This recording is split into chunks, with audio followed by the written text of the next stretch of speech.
This time on episode 371 of Legends of S.H.I.E.L.D., we discuss Falcon and the Winter Soldier, Season 1, Episode 3, Power Broker, weekly Marvel news, and your feedback. I'm Josh Liston from On the Bubble podcast, an oral history of television fandom, part of the Gonna Geek network, just like the show you're checking out now. Shows on the network are individually owned, and opinions expressed may not reflect others. Find other awesome geeky shows at GonnaGeekNetwork.com. You have been granted clearance by Director Alfonso Mack Mackenzie. Stand by for a S.H.I.E.L.D. debriefing.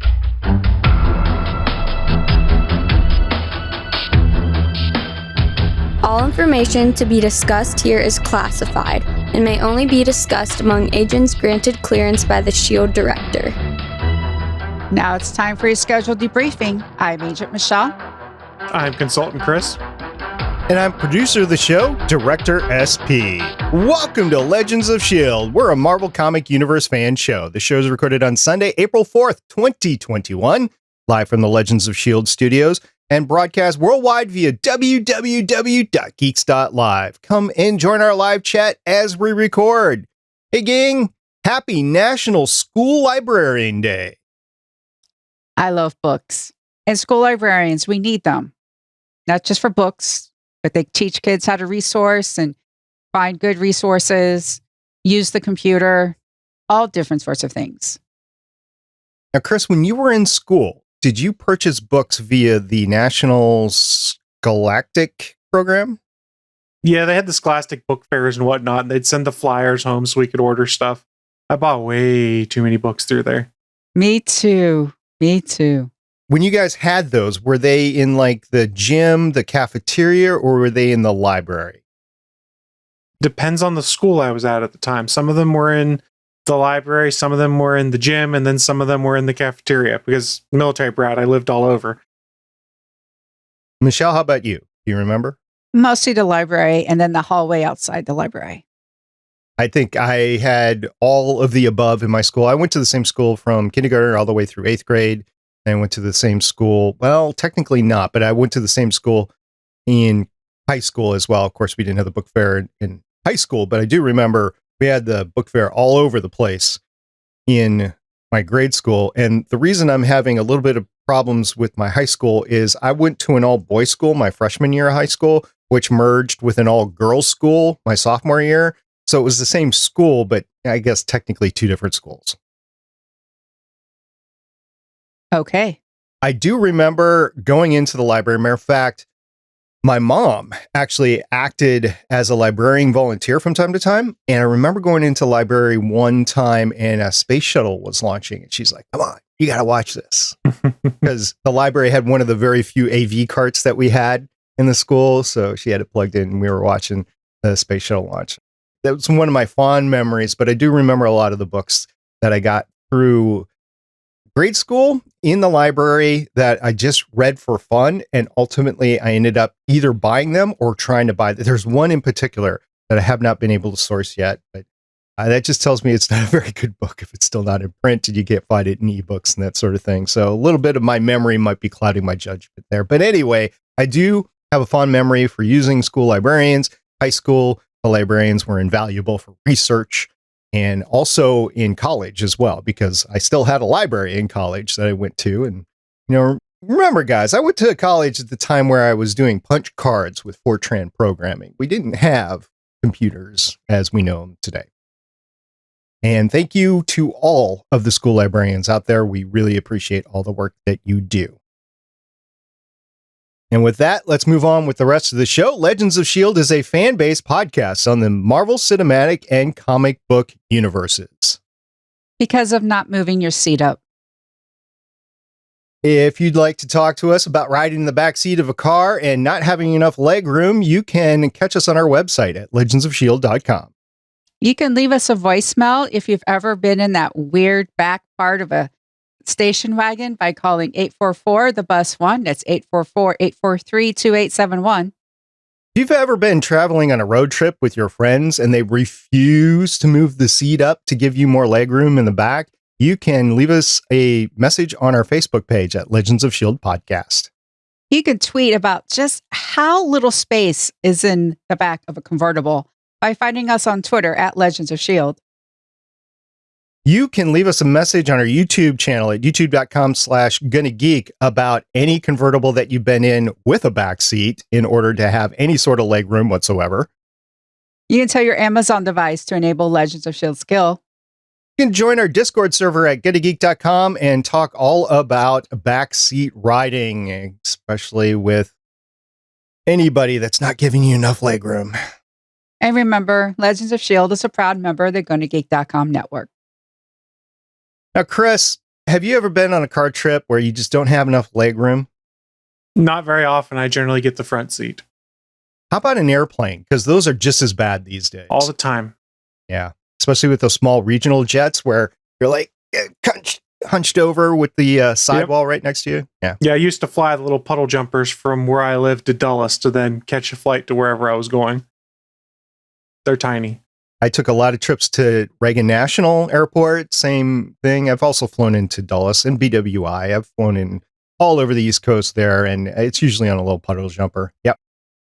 So for those of you that don't know, Chris is joining us once again. He was on the podcast last week. He is a guest host. He is coming in to replace Lauren for the week. We're hoping this is the last week, but no firm promises. Now, Chris, you are on the Gonna Geek Network with Legends of S.H.I.E.L.D. on a couple of different shows. That's right. I am also a co-host of the All Things Good Nerdy show, which is a wacky weekend morning show, as we call it, where we just kind of recap the week in geek. And then I'm also part of the official GonnaGeek.com show with SP and Stephen John Drew, where we kind of recap the things that we're geeking out about and do various segments that cover a variety of different topics. So what's your favorite segment on the GonnaGeek.com show? My favorite segment? Mm-hmm. Ooh, I like the trivia ones. Those ones are fun. Yeah, those are fun. And Michelle, you've been on the GonnaGeek.com show, and you've actually hosted trivia for us. Yes, I prefer to host trivia than to answer trivia because I do not have the brain for trivia. I have random facts in my head, and sometimes they just are random and they come. And there are just times when, like when there's a Star Wars one, I just know to sit back and just let Chris answer them all because I can't remember the people in the cantina and all that type of stuff. My brain is just like, you don't need to know that anymore. So it's down in the depths somewhere, but not for Chris. Like if you need someone for Star Wars trivia, Chris is your person. I would agree with that, although I would like to see a Star Wars trivia war between Lauren and Chris. As long as it's not covering the new stuff, I'd be okay, because I don't really know a bunch about the new stuff. Oh, you're far too kind to yourself. You know more than Michelle and I combined on that. Yeah, but the sequel trilogy, man, I don't know a ton about that. I just finished watching through the sequels. I mean, all of Star Wars, literally yesterday. I finished watching episode 9, so I'm done with Star Wars. My condolences. Yeah, well, I did it to do it. Now I can put it to bed and don't ever have to worry about it again. And we'll just see about the new stuff as it comes on. I will watch The Mandalorian Season 3. I probably will watch the Boba Fett series, but aside from that, it's going to be hit or miss beyond that. And the Ahsoka Tano series. But other than that, I know the Bad Batch trailer just came out, and I know a lot of people are looking forward to that. I don't know if I'm going to watch that yet or not. It depends on time, I guess. What about you, Chris? You going to watch the Bad Batch? Maybe. I'm not as committed to that as other stuff, but it seems like something good to throw on when I'm doing chores around the house or cooking dinner in the evening. What about you, Michelle? You ginned up to watch the Bad Batch? Probably. A lot of the anime that I watched just had their season finales. And with anime, you never know if you're going to get your next season in 6 months or 6 years. It's true. When you watch your anime or like the Bad Batch, you think your mom's going to watch it with you? No, mom's not really into anime. Or Star Wars? Well, she likes Star Wars. She watches The Mandalorian. Okay. If I recommend it to her, she might, but I don't think she's watched the Clone Wars or Rebels. She hasn't watched the Clone Wars or Rebels, the series. Okay. So that's a tougher sell than to do Bad Batch without having seen Clone Wars. Yeah. Well, maybe, just maybe, later on in this podcast, we'll hear about your mom's take about this episode that we're going to talk about Falcon and Winter Soldier. What do you think about that? I think that's going to happen. Okay, we're going to get to that right now.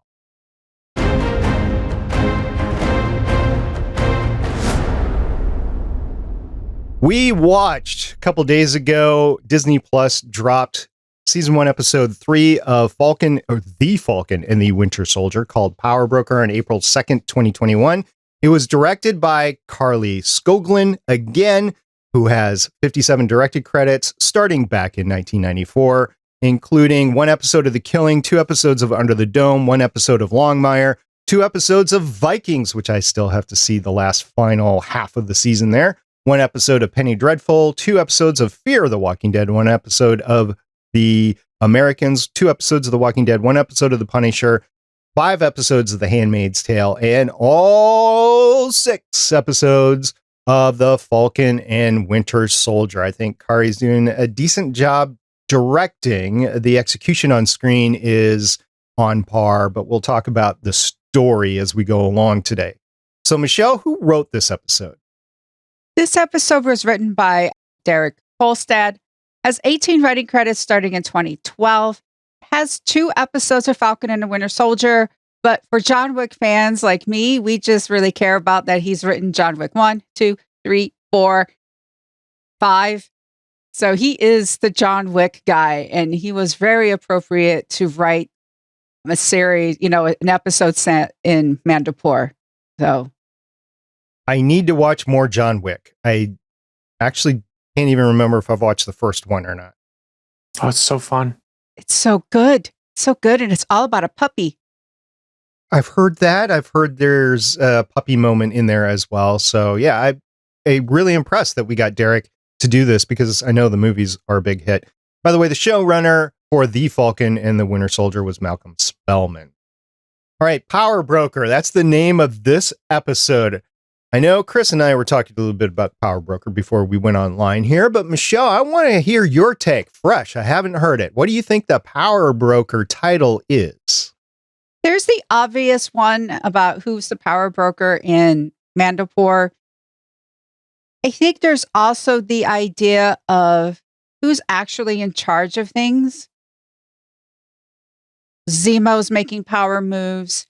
The new Captain America is doing the whole "do you know who I am" bit that a lot of villain tropes have kind of done, or egotistical characters have done. So trying to move into some sort of power position. So we have a lot of people wanting power, claiming to have it. Yeah. This is all about power plays, this show so far, and everyone trying to become more powerful, except for, Sam and Bucky, who are kind of like, no, we don't want that. Yeah, so I'm just going to jump right into it. We probably have, each of us, speculations on who the power broker really is. It could be somebody that we don't know, or it could be somebody that we do know. And Chris and I were having this conversation beforehand. So Chris, I'll let you have the floor here. Who is your pick for the power broker? Old man Steve Rogers. No, I'm just kidding. Actually, I'm just kidding. It could be anybody. We don't know. Who do you think it is, Chris? The show wants us to think that it's Sharon. And maybe I'm just a little scarred from WandaVision, some other stuff. Would you want me to think something too much? Then I don't think it's that person. So I think that while Sharon may be working for the power broker in some way, shape, or form, it's not necessarily because she wants to, but more because she might be undercover trying to take down their operation. Now, I'm fully anticipating that I'll be wrong on this, and the power broker, I really expect to be someone who is of consequence in the MCU that we just don't think of off the top of our head. So we probably don't have a name that we can think of now, and they'll just pull it out of the hat and we'll be, oh, that's an important person. Yeah, roads do lead to Sharon. I actually think it would be interesting if it was her. Here's someone who became an enemy of the state because she helped Captain America and Falcon, was on the run, did not get snapped, had to deal with the fallout of the past 5 years, hasn't been able to, go home, had to make a living. And you have to remember, it's interesting, Zemo, they made a point of Zemo being royalty, former royalty, but being rich with the whole like jet. But even he couldn't go directly to Hightown. Even he was like, we have to start with low lives, even someone like me. And then Sharon all of a sudden going, yeah, I have a place in Hightown, which means that she's been doing some stuff, whether she's been doing shady stuff because she's undercover or shady stuff in order to survive. Possibly, I think she agreed to Sam's idea of giving her a pardon to work with them because she sees Sam working with an escaped felon, Zemo, and she's just like, oh, yeah, you can get me a pardon. Sure, I believe that. So that's why I will work with you. I'm sitting there going, Falcon's not going to be able to do that. Falcon's got no power right now. I mean, let's be honest. He's not Captain America. There are no Avengers that we can tell at this point in time. It's not like the Avengers have reassembled or anything post Endgame. So he's a consultant or potentially officer / enlisted man in the military. He has no power to broker a innocence deal for someone who's seen as a traitor to the state. He does have connections with Thunderbolt Ross. I mean, just by knowing Thunderbolt Ross, that he might be able to talk to him. Why would Thunderbolt Ross want anything to do with Sam Wilson or listen to him in one way, shape, or form? I agree, but it's an avenue that he could take, right? Yeah, I mean, his best connection is Steve Rogers, who, as far as the MCU knows, is dead, or Tony Stark, who's dead, or Nick Fury, who's dead. I just don't see, as far as the world knows, is dead. Let me rephrase. Rhodey, but even Rhodey's a colonel in the Air Force, though. What's his influence? That's what got me, that she really agreed to that very quickly. And she knows that he can't do it. I mean, she's not dumb. She's the niece of Agent Carter. She knows that Sam's not going to be able to do this. I think she just used it as a way as to work with them in a believable way. Whatever they were doing could be used to further her agenda in some way, is what I assume. Be it her agenda as the power broker to further her power and to get people off her scent, if that's the case, or her agenda as someone undercover trying to take them down by taking out the man who now knows how to recreate Eskrin's super soldier serum and make it better, arguably. So as far as the Sharon Carter speculation, there's a couple of things there. First of all, the text message after the death of S.H.I.E.L.D came out really fast, like way too fast. Now, is this a possibility? I mean, are we talking about the cinematography of it all? Because plot, okay, maybe. Or maybe she sent the text message out because she was there.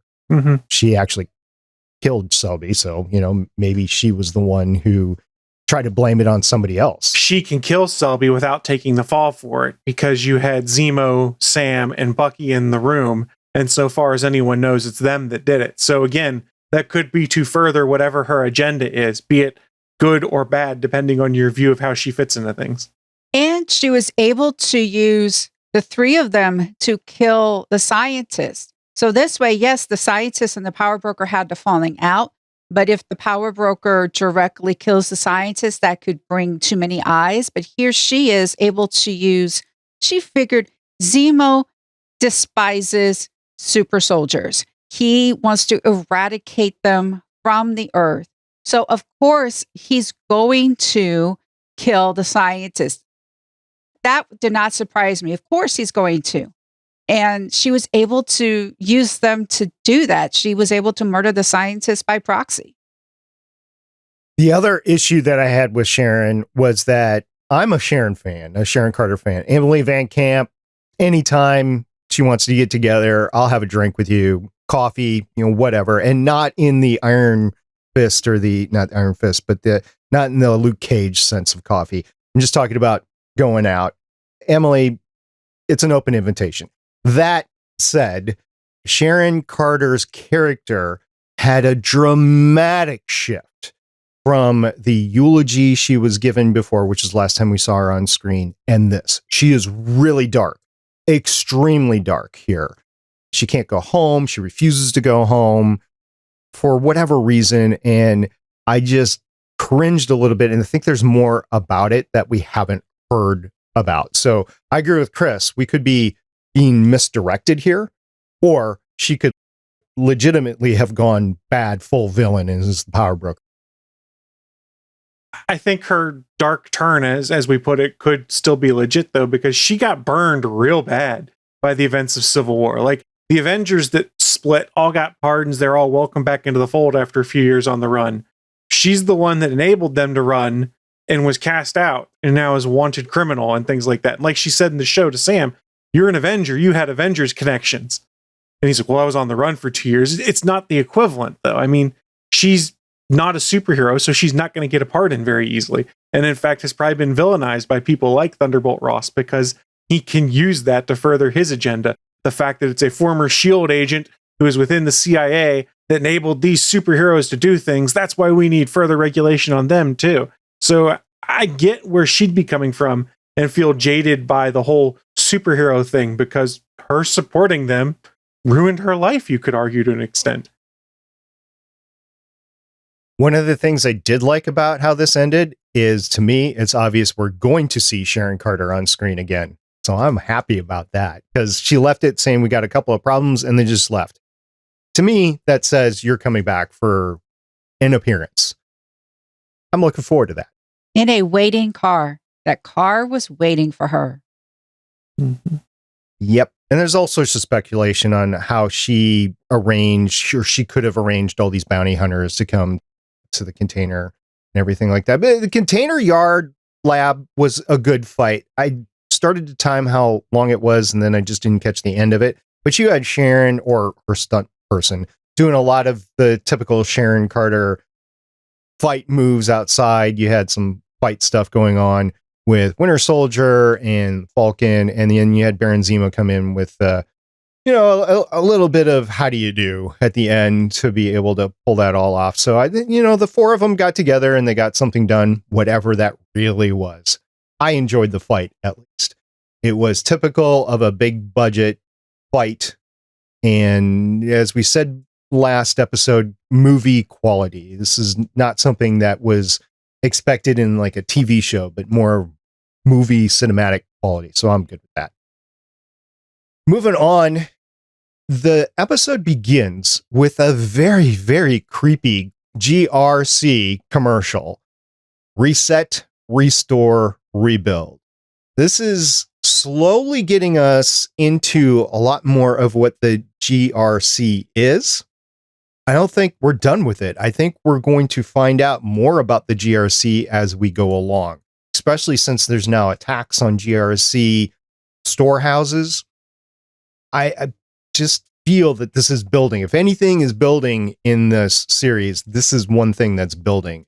Am I alone in thinking this? I think more is going to occur with them. I'm not sure that the GRC is more of a player other than being what the Flag Smashers are targeting. I don't know that they're going to be like the overarching evil organization that's pulling the strings. To me, I get more of the vibe of they're trying to help put the world back together, but they may not be going about it in the best ways, if that makes sense. I think it totally makes sense because, as we talked about before, this is the people that were in power before that are trying to get back in power again by controlling goods and services and resources. All right, we've danced around it. Zemo is out and about. They went in, and as I was cautioning last episode, I was worried that he was going to use the code words on the Winter Soldier. He did. Fortunately, the Wakandians had deprogrammed him, or at least that's what it seemed to be. So, yay, we didn't get Zemo controlling Winter Soldier again. Thought that would have been a very poor storyline. But he tried, and he's trying everything he can to get what he wants. So my question is, why did we break Zemo out? We know what he's going to do. He's not really adding anything to the end here. We could have gotten stuff done without him out and about. Well, he probably wouldn't have talked unless they got him out. Yeah, but there could have been a dozen. I can think, I'm not a professional Marvel writer, but I can sit here and think of a dozen different ways that Sam and Bucky could have gotten the lead on the Soldier Serum. I think it was one of those things where people didn't like how little Zemo we got in Civil War. And, as we said before, there's a really good actor. He was wasted, and now we get him back in a cool way. He's rich. He's got all these cars. He gets to drink champagne on his private jet, and then he gets to come back, with the convertible there at the end. And, it's like, oh, I'm your way into the underworld, which again, 5 dozen other people could have done. I just think because of the whole, we got Bucky and Sam together in Civil War. He was in Civil War. I think they were just, hey, this is kind of neat Easter eggy tie into the movie stuff.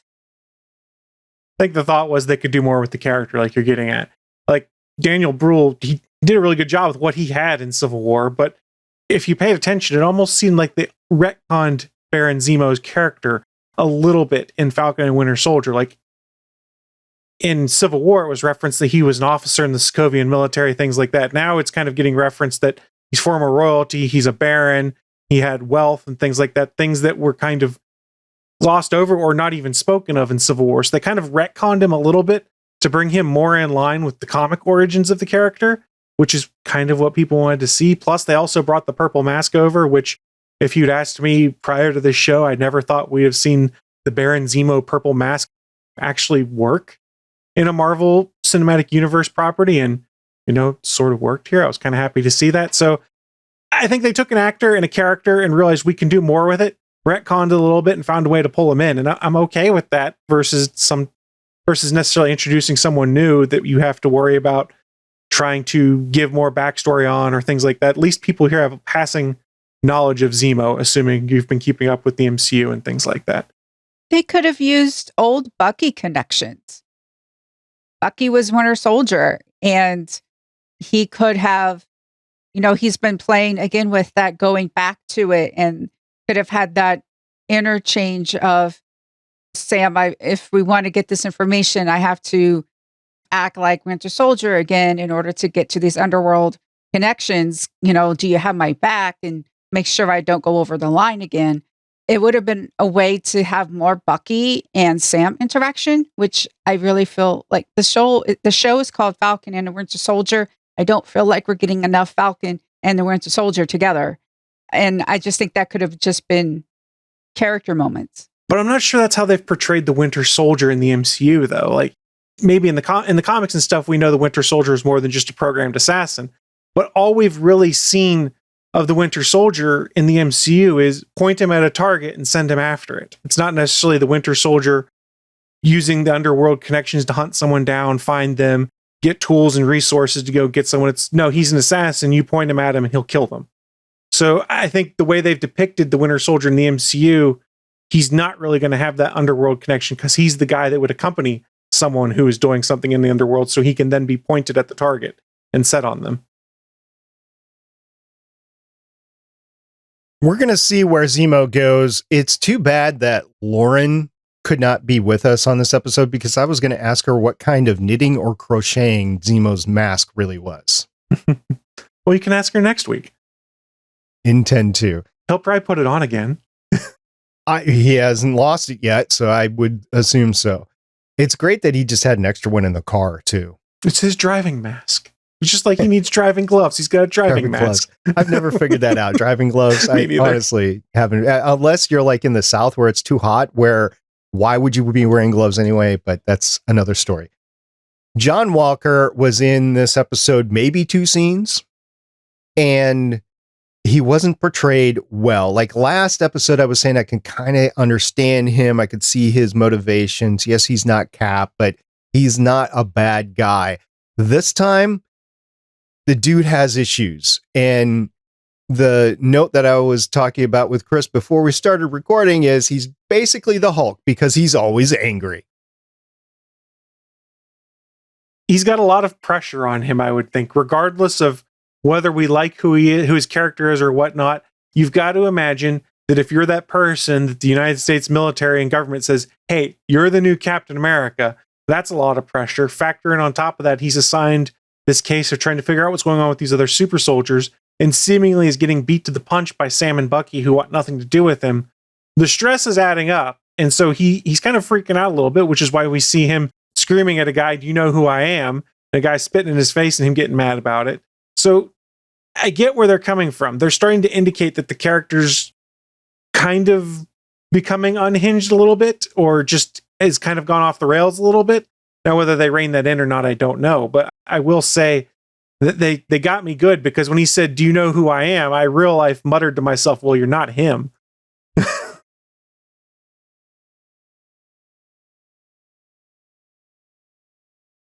I wish it wasn't like, oh, yeah, they're making him this way.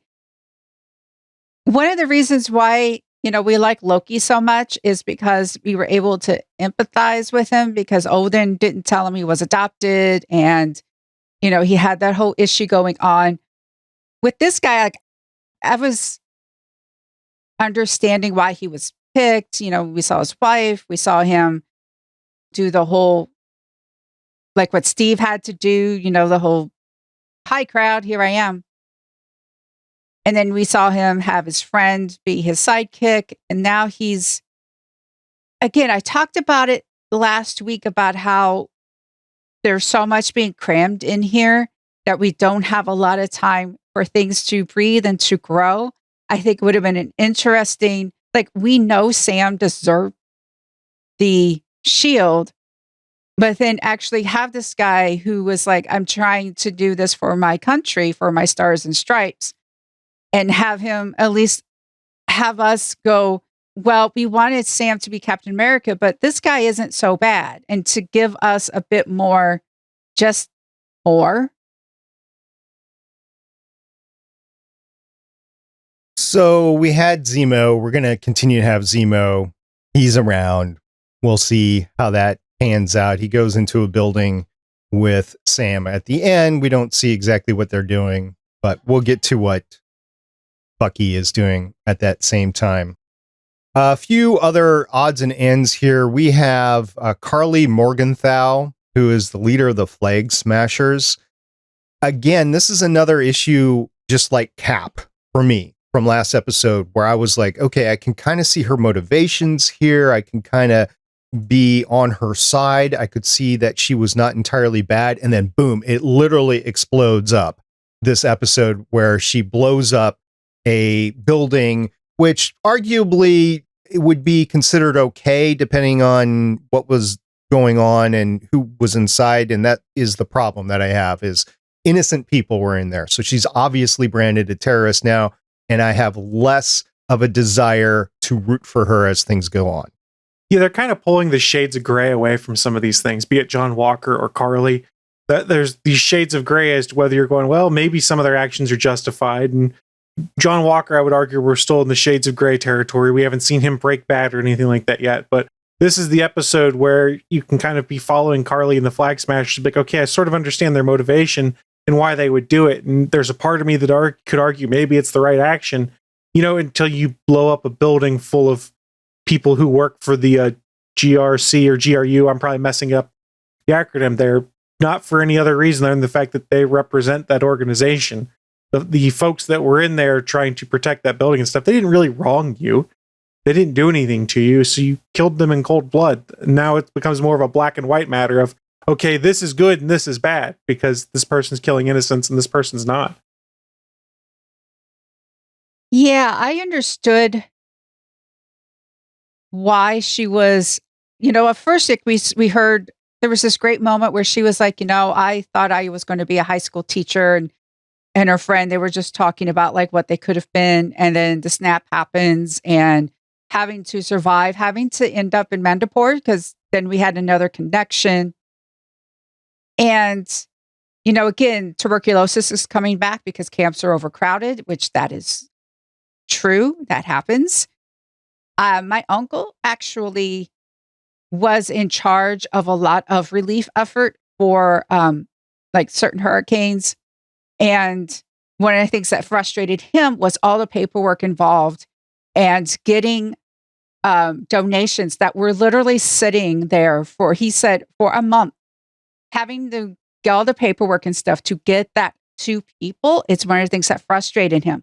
So her going in to a warehouse where the GRC was just sitting on all this stuff for 6 months and it's not being distributed properly, I'm going, okay, I know that. I know from my uncle just how real that is. I mean, yes, we hear news stories about it, about AIDS in different countries and things here not being, but those things are true. That's what happens. So I'm like, okay, lady, I'm on board with this. I understand this.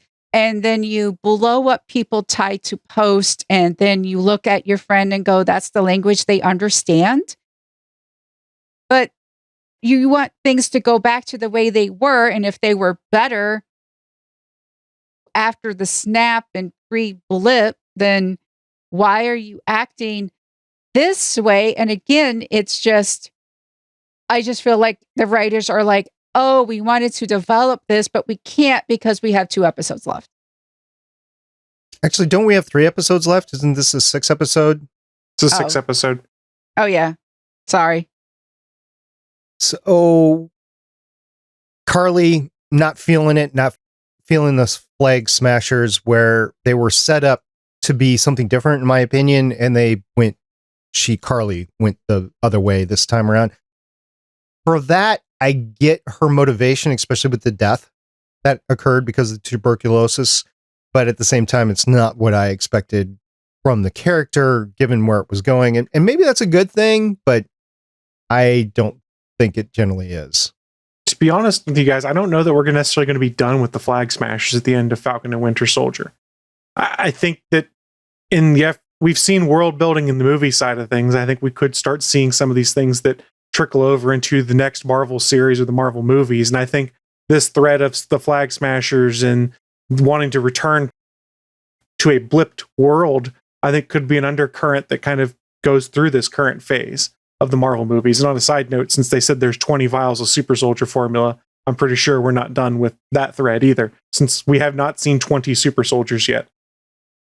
Carly, we didn't talk about it last time around, but Carly is from the Marvel comics. It's just a gender swap character. So it is an existing Marvel comic character for those that did not know that. We found out that the book that Bucky was using to cross off the people that he was wronged was actually Steve's book. It was the same book. Steve obviously had given it to him. And that was confirmed in this episode. I know there was a lot of speculation online, so that was confirmed. That was good. Another thing is Zemo pointed out the faults with Captain America, with Steve Rogers, and perhaps those faults, and remember, Zemo hates superpowered people, but those faults actually made Steve Rogers a better superhero, perhaps a superior superhero than it would if he didn't have any faults, like maybe with John Walker. It all goes back to what Eskrin said, why he picked Steve to begin with, because he was a good man, not a good soldier. And the whole line of those that have had power don't know what it's like. Those that have not had power, but then get it, tend to remember what it was before. Steve, remember, was a sickly man from Brooklyn. Despite the fact he was given the super soldier serum and things like that, that was still the mentality he approached a lot of things. And while I have had my issues with some of the things that Captain America did in the MCU, everything goes back to that core of him wanting to do the right thing, even when he didn't have the ability to do so. Another thing that I caught from the episode was Sam's new nickname, Smiling Tiger. Smiling Tiger. Okay. Well, I guess there's a history with that. But the other thing is, Chris, Michelle, after this pandemic's over and we can all go out to a bar, I'm going to order all 3 of us one of those drinks. No. Okay, why not? I don't drink alcohol, and I don't want snake parts in my drinks. I don't know if there's any alcohol in that drink. I don't know either. I don't know. It wasn't cooked. It was raw snake stuff, and I'm not really into, I'm not going to eat raw snake stuff. I mean, if you cook snake meat, I'll eat it, but I don't want some organ fished out in an unsanitary. I mean, that person wasn't even wearing gloves. They just cut it open with a dirty knife and stuck their fingers in there and then put it in a cup. It's just, no, that's just filthy. That's just extra flavor. That's how pandemics start. Yeah, quite literally in this case, definitely could have been. I was going to say, Sam actually, I mean, if you're forced to do it, Sam did what I think would be the right thing, and that's down it as fast as you can so you're not tasting it. But at the other end, Michelle, you're completely right. It could be something nasty in there that you're not going to get rid of. I was going to say, part of it's also Zemo screwing with him a little bit too, because when you go and look who Smiling Tiger is in the comics, he's like a Z-list character who's just like muscle in a goon. He's not really like a gangster or anything like that. So I think part of this is Zemo's kind of screwing with him a little bit because everyone seems to screw with Sam at times. Sam and Bucky go back and forth. And why doesn't Zemo get in the action a little bit? Well, remember the book that Zemo was reading was Machiavellian, and that's about the way to manipulate things in war, but it does also have applications to one-on-one relationships. Another character that I don't think mattered a bit was Dr. Nagel. I didn't know Dr. Nagel. I didn't care about Dr. Nagel. Apparently, Dr. Nagel is doing the super soldier serum, okay, and then he gets killed by... It was like a waste of a character. Okay, we find him. He did the super soldier serum, and he's dead. All within 90 seconds. I think it was a quick way to trace what happened. He worked for Hydra, recruited by the CIA, and I think it was interesting to know he was snapped. 5 years later, comes back to no job, ends up getting recruited by the power broker and ending up in Mandapore. I think it's just a way to not only, one, tell us where the how the serum came about again, but also, again, we're talking about this rebuilding and resetting sort of deal, and just how some people are able to just get on with their lives and get their job again, or they are completely coming back to a mess and they have to hang out in Mandapore. It's also teasing the Sharon Carter connection too, because remember, she was a CIA agent in Civil War. Doesn't necessarily mean that she would have been involved in Dr. Nagel's work, but there's a CIA to CIA connection there, which is she was on the run, he got blipped and comes back to no gig. Maybe that helps facilitate things too, if she is in fact the power broker or an agent of the power broker or something like that. We do have confirmation, by the way, that Cheerios survived the blip. Cheerios are a thing post-blip. Because, Sam and Sarah's conversation. That's true. Sam was doing pretty good in that conversation until it got to be the bank, and he was starting to mouth off about the banker. Oh, yeah, I'll take care of that banker later. Then, stop throwing those Cheerios, like all kids do, right?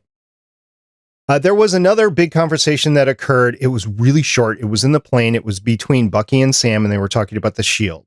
Bucky wants to steal it. Sam wants to destroy it. I think we've got the setup for a fight near the end of the series. I think it's all coming down to Steve's legacy a little bit there, and Bucky still feels burned that Sam gave up on it. And in his mind, he would rather have it himself than to see it in the hands of someone that Steve wouldn't have considered worthy or had faith in. And I think Sam saying that he would rather see it, should have destroyed it, is still him just kind of coming to grips with the fact that Steve picked him, and then him deciding not to do it and seeing the consequences of that action there. I don't think Sam truly wants it destroyed. I think it's more everything that's going on around the S.H.I.E.L.D. He kind of wants that feeling to go away, because I'm sure he's second guessing himself at this point of, had I kept the S.H.I.E.L.D., what would have happened? I don't know. Both these guys aren't really a good headspace when it comes to Steve Rogers' ongoing legacy. There's also the fact that Sam is still reeling about learning about Isaiah. Here was someone who was giving the serum. That's another thing about Nagel. Nagel talks about finding someone, experimenting on him. So here's the person, one of the people that experimented on Isaiah. And Sam realizing that the program, there was someone who could have been another Captain America. He was a super soldier. We could have had Isaiah as Captain America, and that didn't happen. Instead, he went to prison. The government could have gone like, hey, Sam, no, we really do want you to be Captain America. That doesn't happen. Again, a lot of this stuff is happening quick. Yeah, I think that's part of it. And at the end, Zemo talks about, have you guys been to the memorial, the Sokovian Memorial, which I'm going to say is going to be a futuristic tie-in. We might have already seen it at the end of WandaVision, by the way, of a cabin on the edge of a lake, which could be where the Sokovian city was, right? So I think that we're getting little bits and pieces about this during these series, and I think we're going to see something go back to Sokovia. There's nothing left, as Zemo says, but there's a memorial, so we'll see what happens there. But at the very end, I think there was a unique scene that was happening. Bucky just went off on his own, and if I was Sam, I'd be like, okay, Bucky's just not doing this because he needs some air. He's doing this because he's looking into something, but somebody had to stay with Zemo, so he went with Zemo. So I think the two of them are in lockstep. I mean, Sam might not know where Bucky is, but Bucky, he found somebody, didn't he, Michelle? Yeah, even Io. I love that moment. And I don't know why my brain thought this was episode 4 and we only had 2 episodes left. But now seeing her at the halfway point, we get a Wakanda thing. While I'm happy about this, we are on episode 3. We're halfway, and now we're getting another layer on top of this. You know, we have Sharon Carter. Now we have, the Wakanda thing. And are they going to be angry at the White Wolf for letting Zemo out? Or are they going to be happy at the White Wolf for letting Zemo out so they can kill Zemo? I don't know.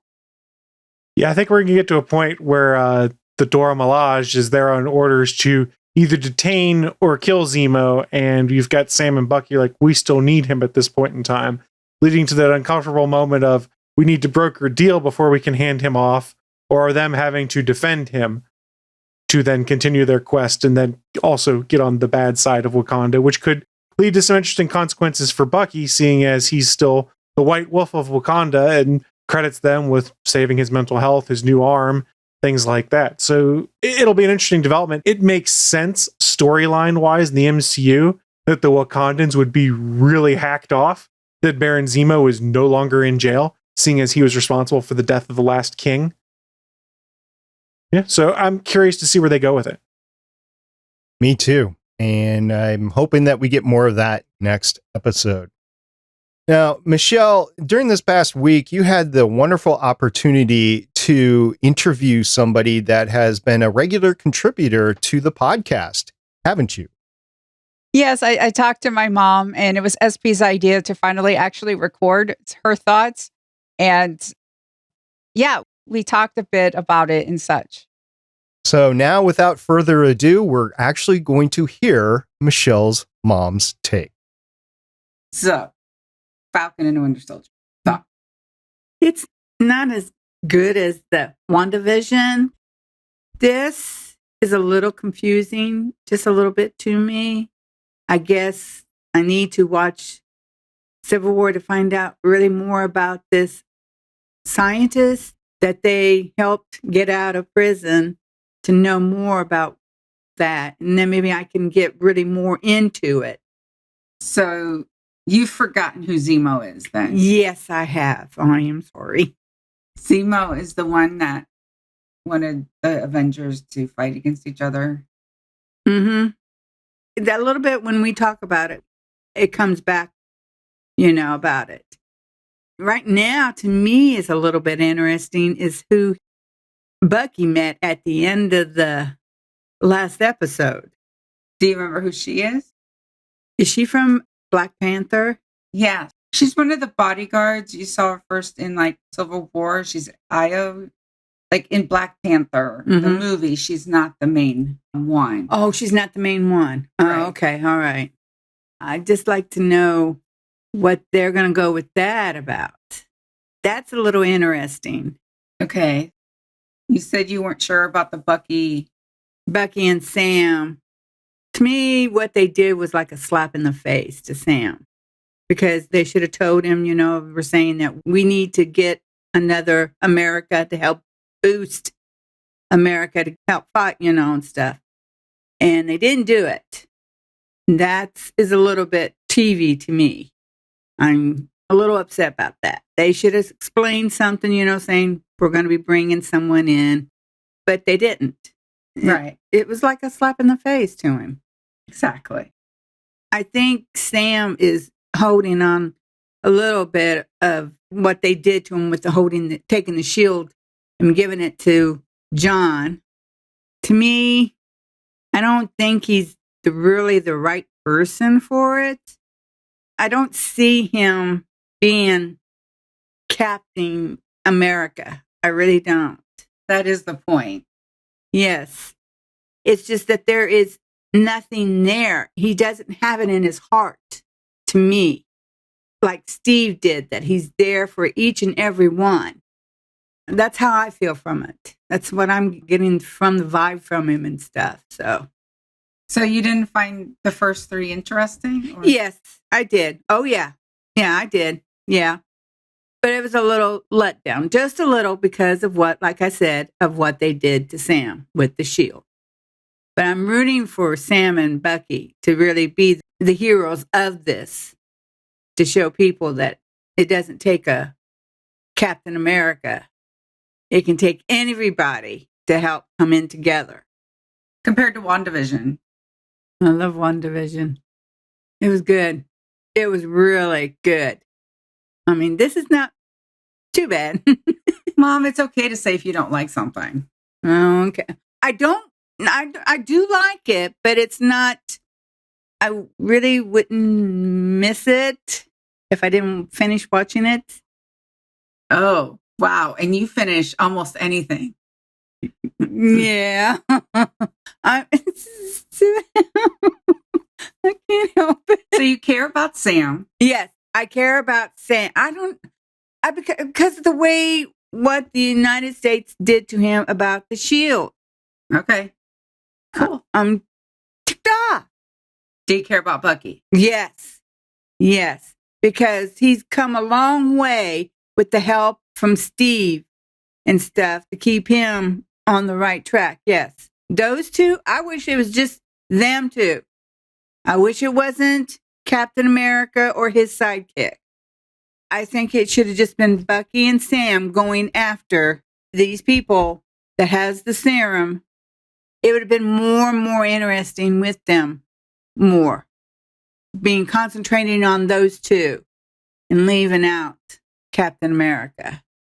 Did you like Sharon Carter coming back? Yeah. But I didn't understand what happened to her why she on the run from the United States. In Civil War, she helped Captain America, Steve, and Sam get the shield and the Falcon gear. So that made her a criminal. And then she did not get snapped. So it's been 7 years for her. Oh, okay. I guess I should have watched Civil War. Because, I completely forgot about what happened to her. So here's the thing. With WandaVision, did you feel like you had to watch another movie to understand it? No. But with Falcon and Winter Soldier? I have. Yes. Mm-hmm. Okay. Well, thank you. You're welcome. Thank you. Michelle, that was great. That was awesome. I am so glad that you finally brought your mom onto the podcast, and proof that not only she listens, but she has opinions about it as well. Yeah, she's great. And what I said with my mom about not finishing something, you have to understand when I said, but you sit through so much. My mom saying that she will not finish something is basically getting like a 0.5 star rating on your product, because again, she will finish so much. That is not a good review. Well, rest assured that here on Legends of S.H.I.E.L.D., we do plan to finish the Falcon and the Winter Soldier as we move on to the other properties on Disney Plus and in the Marvel Cinematic Universe. So with that, Chris, is there any last words that you want to say about this episode? I can't think of anything that we missed on this. I'm curious to see where we go from the halfway point to finish things up. There's a lot to do.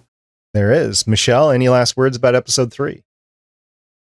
Yeah, there's still a lot going on. I was a bit perplexed why Falcon was just like, I mean, I like the whole idea of when Bucky was sort of like telling Sam the plan to break Zemo out, but it was actually a flashback because it was like, oh yeah, by the way, this is what I did. And then Sam was just like upset for like 3 minutes and then completely on board. I'm hoping for more consistency of character as we go through the last 3 episodes of this series. Yep, and we'll be back next week talking about season 1, episode 4. And as Chris pointed out last time, this might be the one and only season, but season 1, episode 4 of The Falcon and Winter Soldier. In the meantime, we got a couple items more to talk about, and we're going to slip into some news.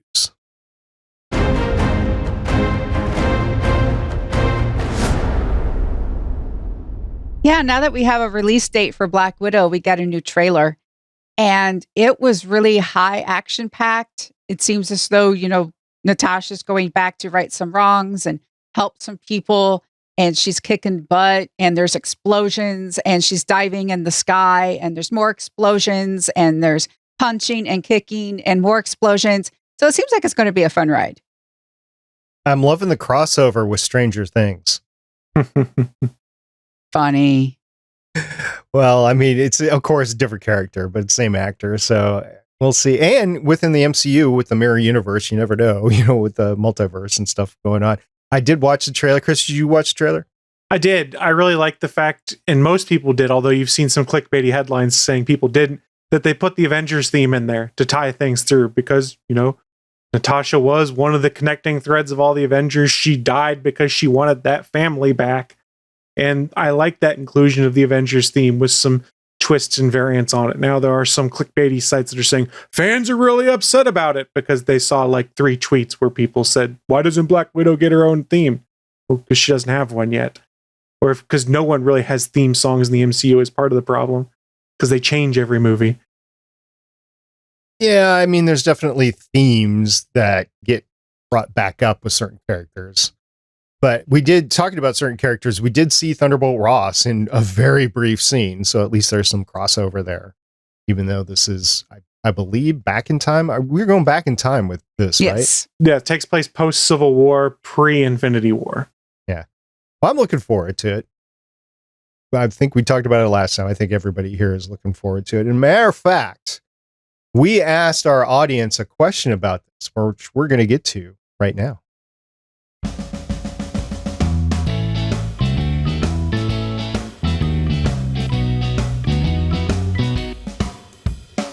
We had a Twitter poll about where people are going to watch Black Widow. We had in theater, at home via Disney Plus, both neither. And in theater actually won. There were 10 votes. Yeah, and half of those votes went to in theater. So 5 of the people that listened to Legends of S.H.I.E.L.D. and follow the Twitter account said that they were going to watch it in theater. I'm not. I'm going to pay the $30 to watch it at home. Chris, I think you're shaking your head no.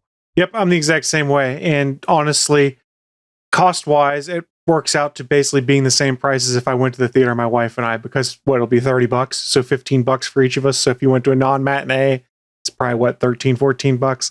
I'm okay with that.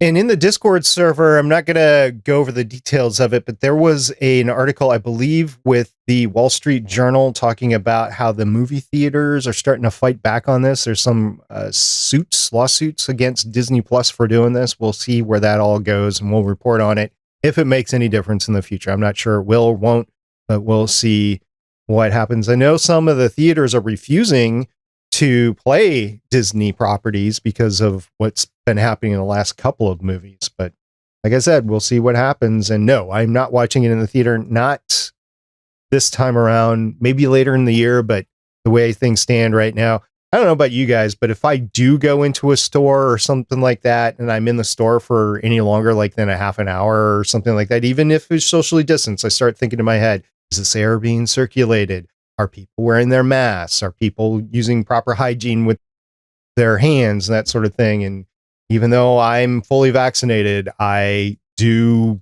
have those concerns still. So I don't want to be in a movie theater right now. Maybe later in the year. I don't know. But right now, no. All right. Michelle, I think we're done. So what are we going to do for the rest of the week here? We're going to steal a convertible and get on out of here. I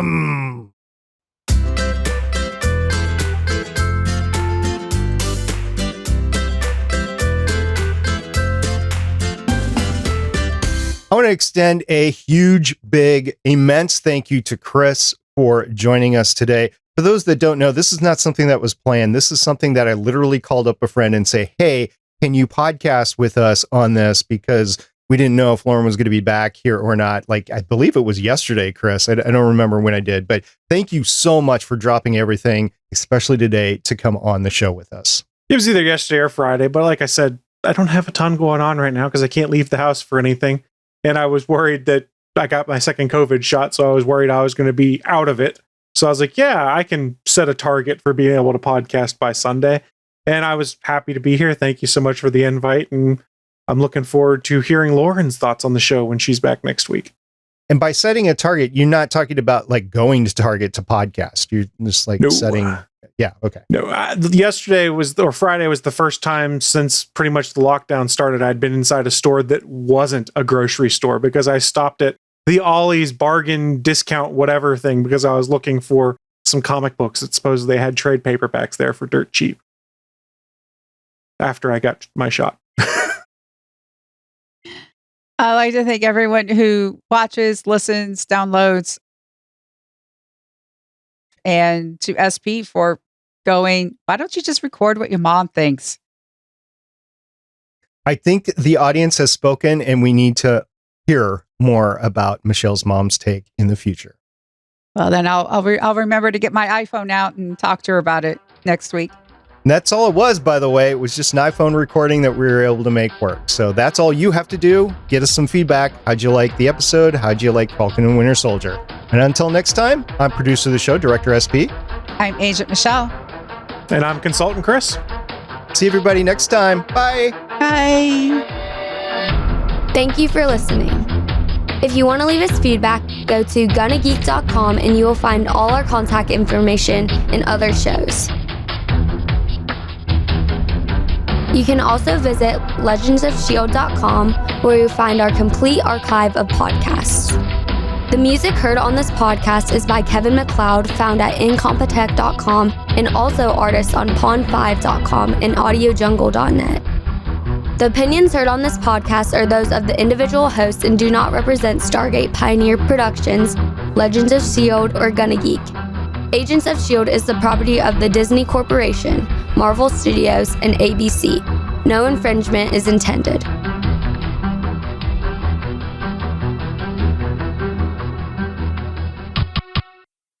Legends of S.H.I.E.L.D. is copyright 2013 through 2021.